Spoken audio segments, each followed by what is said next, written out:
Hello everyone, welcome to my channel. This is Priya Bhargav. Today we are going to start this topic 4.5 multi-modal therapy. This section is from block 3 unit 4 MPCE 023, that is MEPC second year counseling psychology student. This video is for you guys.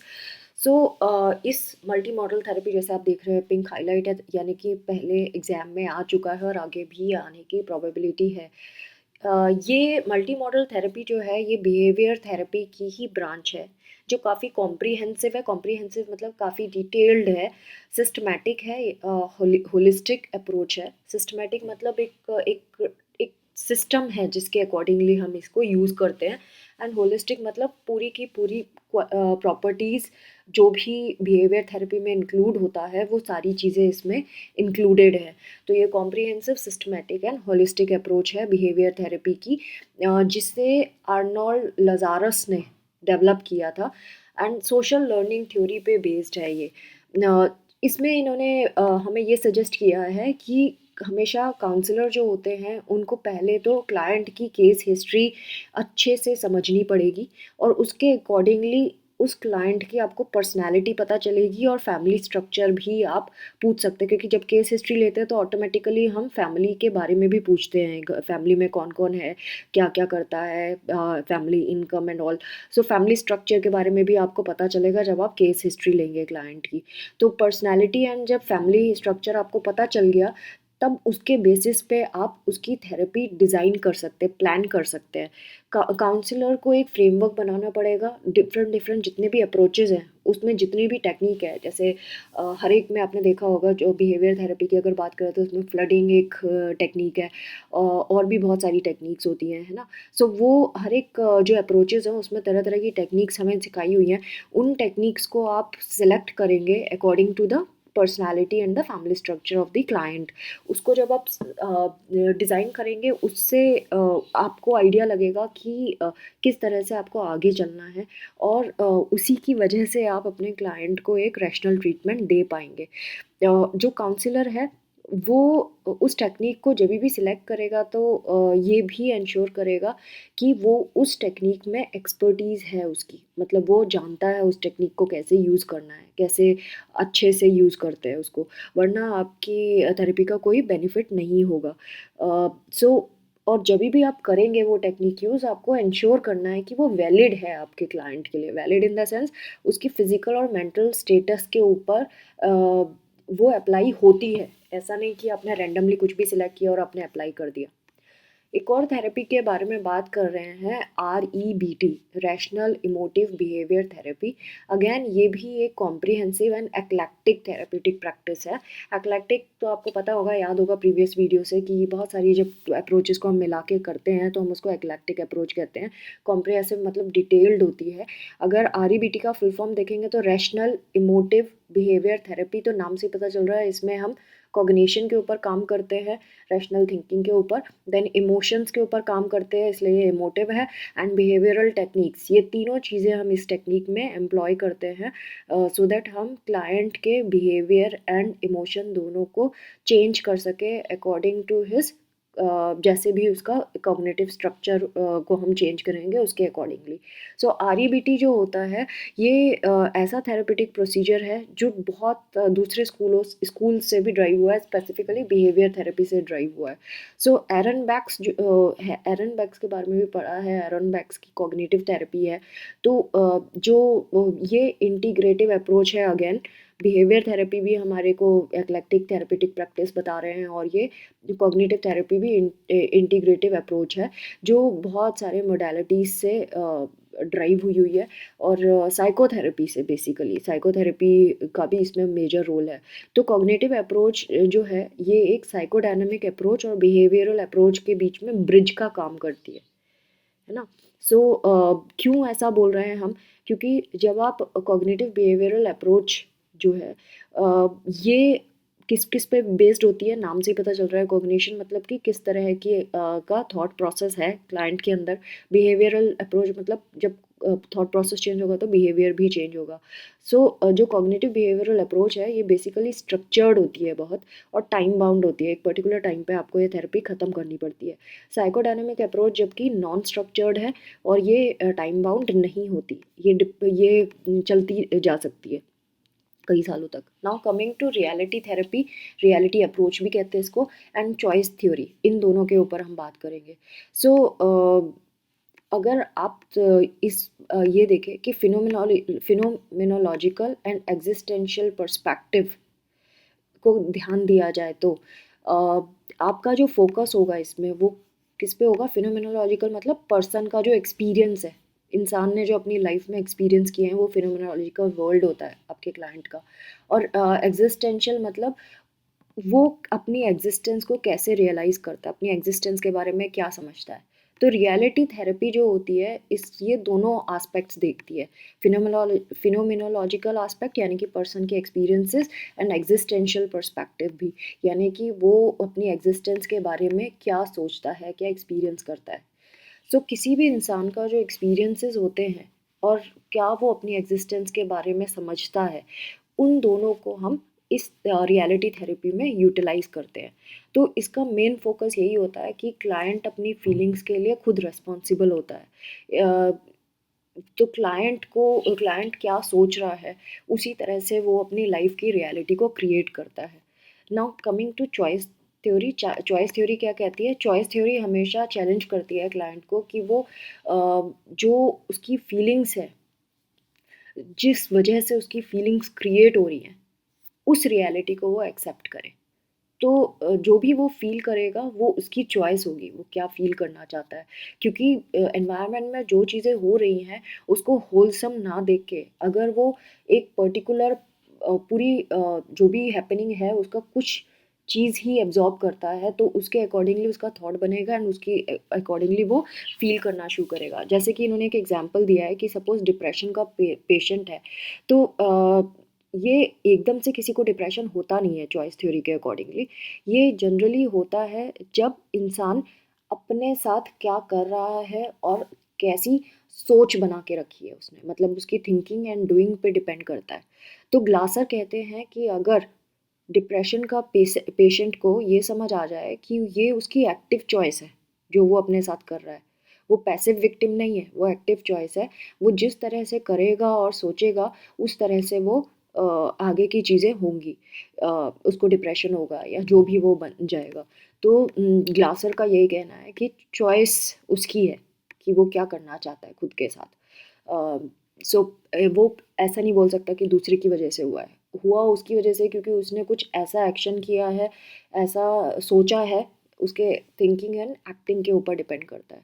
सो इनका ये भी कहना है कि सारे के सारे जो हमारे बिहेवियर्स हैं वो 4 कंपोनेंट्स के बने होते हैं। कौन-कौन से? Acting, thinking, feeling and physiology. Physiology मतलब हमारी बॉडी की फंक्शनिंग, जैसे स्वेटिंग हो जाना जब हम एंग्शियस होते हैं, हार्ट रेट चेंज हो जाना, वो फिजियोलॉजी में आता है। जो बॉडी में चेंजेस आ रहे हैं दैट इज़ फिजियोलॉजी। सो जब आप जिस तरह से एक्ट कर रहे हैं, जिस तरह से सोच रहे हैं, जिस तरह से फील कर रहे हैं, एंड उसी तरह से आपकी बॉडी में चेंजेस आते हैं। तो जो की पार्ट है जो आपको क्लाइंट के टोटल बिहेवियर पे लाई करती है, वो चीज़ है कि वो किस तरह से क्या कर रहा है और किस तरह से सोच रहा है। ये दोनों चीज़ें अगर अब चेंज कर दी जाए तो ऑटोमेटिकली उसकी फीलिंग्स बदल जाएंगी एंड उसका बिहेवियर भी चेंज हो जाएगा and person can control its behaviour. So client इन दोनों कंपोनेंट्स पे वर्क करके अपनी फीलिंग एंड फिजियोलॉजी कंपोनेंट को चेंज कर सकता है। ये चॉइस थ्योरी का कहना है। Now coming to feminist and systemic therapy. Feminist therapy जो शॉर्ट टर्म थेरेपी में आती है और इसका मेन एम होता है कि इंडिविजुअल एंड सोशल चेंज लाना। जैसे कि आपको पता है कि जो मेजर इंडिया में अगर आप देखें तो पैट्रियार्कियल सोच के लोग हैं, मतलब मेल डोमिनेटेड सोसाइटी है। तो मेजर गोल इस फेमिनिस्ट थेरेपी में यही होता है कि जो पैट्रियार्कियल सिस्टम है उसको फेमिनिस्ट कॉन्शियसनेस से चेंज कर देना, मतलब कि सेंसिटिव टुवर्ड्स फीमेल्स, औरतों के प्रति सद्भावना रखना, उनके लिए सेंसिटिव होना, जहाँ पार्शियलिटी, इनइक्वालिटी देखी जाती है समाज में, मेल्स को ज़्यादा इम्पोर्टेंस दी जाती है, महिलाओं को कम दी जाती है, महिलाएं हमेशा डिपेंडेंट ही रहती हैं, उनको सोसाइटी में इक्वालिटी के राइट्स नहीं होते हैं। तो फेमिनिस्ट थेरेपी जो है, इसमें हम सोसाइटी में ये अवेयरनेस क्रिएट करते हैं रिलेशनशिप में इक्वालिटी की, ये वैल्यू इम्प्लीमेंट करते हैं। हम स्ट्रेस देते हैं कि इंटरडिपेंडेंस होना चाहिए, डिपेंडेंस नहीं होना चाहिए। जितना हस्बैंड वाइफ पे डिपेंडेंट होता है, उतना वाइफ भी हस्बैंड पे डिपेंडेंट हो, मतलब इक्वालिटी, दोनों मिलके फैमिली चलाए। ये नहीं कि वाइफ हमेशा हस्बैंड से डिमांडिंग रहेगी, मांगती रहेगी कि मुझे ये मेरे खर्चे के लिए पैसा दे दो, मैं कमाने नहीं निकलने देते घर से बाहर, अर्निंग नहीं बनाते, एजुकेशन पे काम नहीं करते लेडीज़ की। तो वो सारी चीज़ें हटाने में फेमिनिस्ट थेरेपी हेल्प करती है। औरतों को एनकरेज किया जाता है इसमें कि जहाँ पे उनको लगता है कि वहाँ लेट डाउन किया जा रहा है उनको, वहाँ ये अपना स्टैंड लें, अपने लिए अपने फ्यूचर के लिए सोचें। एंड जेंडर, इसमें हम जो जो चीज़ें यूज़ करते हैं, जो जो थेरेपीज़ यूज़ करते हैं फेमिनिस्ट थेरेपी में, जो जो स्ट्रेटजीज़ यूज़ करते हैं, वो कौन सी है? Gender role analysis and intervention. आप पहले ये जानेंगे कि आपके पास जो क्लाइंट आई है, उसकी फैमिली में किस तरह का जेंडर रोल है, मतलब मेल्स क्या कर रहे हैं, फीमेल्स क्या कर रही हैं, किस तरह का है। एंड जब वो आप एनालाइज कर लेते हैं, तब उसके ऊपर फिर इंटरवेंशंस लगाते हैं, मतलब अपनी टेक्निक्स लगाते हैं उनको हेल्प करने के लिए। Power analysis and intervention, power किसके हाथ में है उनकी फैमिली में, वो आप आइडिया पता लगाते हैं, एंड देन उसके बेसिस पे आप उसको इंटरवेंशंस अप्लाई करते हैं, मतलब क्या इसका इलाज है वो बताया जाता है।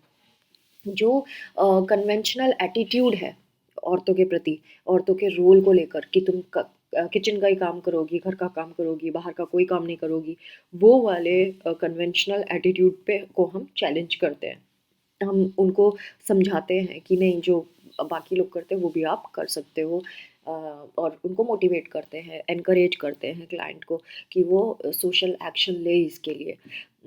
थेरेपिस्ट जो होते हैं, जो फेमिनिस्ट ओरिएंटेशन के होते हैं, मतलब जो फेमिनिस्ट थेरेपी पे काम करते हैं, ऐसे थेरेपिस्ट जो होते हैं, या जो फेमिनिस्ट ओरिएंटेशन मतलब औरतों को आगे बढ़ाने के लिए, एम्पावर करने के लिए काम करते हैं, ऐसे थेरेपिस्ट जो होते हैं, ये जेंडर रोल मैसेजेस जो क्लाइंट से आपको मिलते हैं, उसको आप आइडेंटिफाई करते हैं, एंड देन उसको समझाया जाता है कि सोसाइटी में आपको कैसे आगे बढ़ना है, कैसे अपनी स्किल्स बढ़ानी है, सो दैट आप ये जो भी सोसाइटी में चल रहा है इनइक्वालिटी, उसको ये कम किया जा सके। एक और अप्रोच, यहाँ पे 2 अप्रोचेस का ज़िक्र आया था, एक था फेमिनिस्ट थेरेपी एंड दूसरा आया था सिस्टेमिक थेरेपी। तो नाउ सिस्टेमिक अप्रोच क्या कहती है? सिस्टेमिक अप्रोच जो है, ये इंसान का जो डिसफंक्शनल बिहेवियर है, जो अपनी फैमिली के साथ उसका देखा जाता है, या कम्युनिटी या सोशल सिस्टम में उसका जो बिहेवियर देखा जाता है, डिसफंक्शनल बिहेवियर जो देखा जाता है, उसका जो इंटरेक्शन होता है अपनी फैमिली मेम्बर से, कम्युनिटी या सोशल सिस्टम में, वो किस तरह का है? डिसफंक्शनल है, मतलब कि ऑब्वियसली ख़राब है ना? सो इसमें जो सॉल्यूशन होता है इंडिविजुअल की प्रॉब्लम का, वो हम डिज़ाइन करते हैं उसके जितने भी पर्सपेक्टिव हैं उनको नोटिस करते हुए, कि वो आपका क्लाइंट जो है वो आया और उसने कहा कि मैं अच्छे से बिहेव नहीं करता लोगों से, मैं परेशान हूँ इस चीज़ से, मैं क्या करूँ? तो हमें पहले पूरा पर्सपेक्टिव उसका जानना पड़ेगा, उसके आसपास के चीज़ें समझनी पड़ेंगी कि किन सिनेरियोज़ में वो ऐसा करता है, एंड देन उसके ऊपर हम वर्क करेंगे एंड उसके लिए एक अच्छी सी थेरेपी डिज़ाइन करेंगे। जो फेमिनिस्ट काउंसलर्स होते हैं, वो जनरली जो अलग अलग इंटरवेंशंस तो यूज़ करते हैं। कौन कौन से करते हैं, इन्होंने कुछ एग्जांपल भी दिए हैं, जैसे कि role playing, bibliotherapy, assertiveness training, then behaviour rehearsals, cognitive restructuring, dramatic techniques, and उन बिलीव्स को आपको आइडेंटिफाई करना जिस पे अभी तक क्लाइंट का ध्यान नहीं गया था, एंड उसको चैलेंज करना। And then journal writing. ये कुछ टेक्निक्स है जो हम फेमिनिस्ट काउंसलिंग में यूज़ कर सकते हैं। इनमें से कुछ आप बहुत अच्छे से पहचानते भी होंगे, एक बार ध्यान से पढ़ेंगे तो आपको लगेगा हाँ ये तो मुझे पता है ना। सो ये सारी अप्लाई किया जा सकता है। और कहाँ कहाँ अप्लाई कर सकते हैं हम इंडिविजुअल थेरेपी में भी अप्लाई कर सकते हैं इनको, कपल थेरेपी में भी, family therapy, group counselling and community intervention में भी किया जा सकता है। सो ये जितने भी फेमिनिस्ट एंड सिस्टेमिक अप्रोचेस हमने ऊपर पढ़ी हैं, ये इंडिविजुअल के जो एजम्पशंस हैं उसके ऊपर बेस्ड होती है। एंड आप जब तक कि इस कॉन्टेक्स्ट में सारी रिलेशनशिप समझेंगे नहीं, तब तक आप इसको अप्लाई नहीं कर पाएंगे। Next topic is advantages and disadvantages of eclectic counselling. So पहले तो बेनिफिट्स ऑफ इंटीग्रेशन, फ़ायदा क्या होता है और कब होता है, कैसे होता है। अगर आप देखेंगे, जब भी शुरू से भी जब भी हमने काउंसलिंग के बारे में सीखा है, काउंसलर्स जो होते हैं, जो इफ़ेक्टिव काउंसलिंग होती है वो तब होती है जब आप बहुत अच्छे से cognitive, affective and behavioural techniques को कंबाइन कर सकें, तभी आप इफ़ेक्टिव एक्लेक्टिक काउंसलिंग कर पाएंगे। ये बहुत ज़रूरी है कि हम क्लाइंट के बिलीफ और एजम्पशंस के बारे में जानने की कोशिश करें कि वो किस तरह से सोचता है और वो किस तरह से फ़ील करता है। सोचने के बाद वो किस तरह से उसके बारे में फ़ील करता है, अपने स्ट्रगल्स एंड कॉन्फ्लिक्ट्स के बारे में। एंड देन जब ये फ़ील करता है तो उसके बाद वो एक्शन क्या लेता है, क्या वो गुस्सा करता है, क्या वो मारपीट पे उतारू हो जाता है, क्या करता है। तो हमें उसके बारे में ये सारी चीज़ें पता होना है कि वो किस तरह से सोचता है, किस तरह से फ़ील करता है और क्या एक्शन लेता है। जब आपको ये सारी चीज़ें उसकी पता चल जाएंगी डे टू डे लाइफ में, तो आप एक अच्छी सी थेरेपी डिज़ाइन कर सकते हैं। प्रेस्टन का नाम तो आपने सुना होगा, 1998। इन्होंने बोला था कि कोई भी एक थ्योरेटिकल मॉडल एडिक्वेट नहीं होता किसी भी क्लाइंट को पूरी तरह से हील करने के लिए। हम ये बहुत ज़रूरी होता है कि हम सारे जो अपना थेरेपिस्ट है, ये आप, हम काउंसलर्स, उनको प्रॉपर नॉलेज हो हर एक तरह के मॉडल के, सो दैट वो इंटरवेंशनल स्ट्रेटेजी को डिज़ाइन कर सकें। नहीं तो दिक्कत आएगी ही आएगी, क्योंकि ऑब्वियसली अगर आपको अच्छे से नॉलेज नहीं है तो आप हर चीज़ में कंफ्यूज्ड दिखाई देंगे कि क्या करना है क्या नहीं करना है। ये एक पर्टिकुलर पर्सन की क्या ज़रूरत है, वो क्या करना है जिससे वो कम सफ़र करे, क्या करना है जिससे वो ग्रो कर ले, उसको हेल्प मिले, वो हील कर सके, ज़्यादा इफ़ेक्टिवली वो कोप कर सके अपनी एनवायरनमेंट से। ये बहुत ज़रूरी है कि जो प्रैक्टिशनर है, यानी कि जो काउंसलर है, वो जो भी इंटरवेंशन डिज़ाइन करता है वो क्लाइंट को असेस करने के बाद ही करे।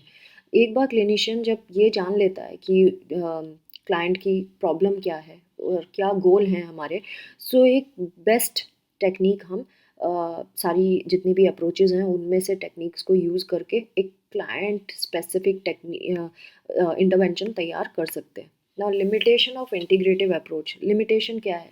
लिमिटेशन बेसिकली तब आती है जब काउंसलर को नहीं, इंफॉर्मेशन नहीं होती अप्रोचेस की प्रॉपर। जब भी एक्लेक्टिक अप्रोच अनडिसिप्लिन्ड हो, तो ऑब्वियसली वो फेल हो जाएगी टेक्निक। आपको कोई तुक्केबाजी नहीं करना है, काउंसलर्स को तुक्केबाजी नहीं करनी है, एंड आपको वही टेक्निक्स यूज़ करनी है जिसमें आप प्रोफिशिएंट हैं, आप एक्सपर्ट हैं। और अपने बायसेस को पीछे रखना है, अपने दिमाग से अपनी नॉलेज पे काम करना है, ऐसे ही कुछ भी रैंडमली उठा के अपने क्लाइंट के ऊपर नहीं लगाना है।